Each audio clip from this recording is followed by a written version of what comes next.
বঙ্গোপসাগরে এক জেলের জালে ধরা পড়ল 2 কেজি 500 গ্রাম ওজনের এক ইলিশ। 11 সেপ্টেম্বর বৃহস্পতিবার বিকেলে অন্যান্য মাছের সাথে এই মাছটিও মৎস্যবন্দর আলীপুর আড়তে নিয়ে আসা হয়। পরে নিলামের মাধ্যমে 1,42,000 টাকা মণ দরে 8,750 টাকায় মাছটি বিক্রি করা হয়।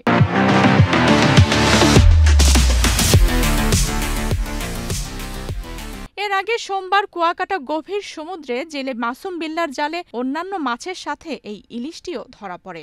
মাছটির ভালো দাম পেয়ে জেলেও খুশি। এদিকে এত বড় মাছ এই বাজারে খুব কম মেলে, তাই মাছটি দেখা মাত্রই কিনে নেন PM মুসা নামে একজন ক্রেতা। মাছটি তিনি গাজীপুরের এক আমেরিকান প্রবাসীর বাসায় পাঠাবেন বলে জানান।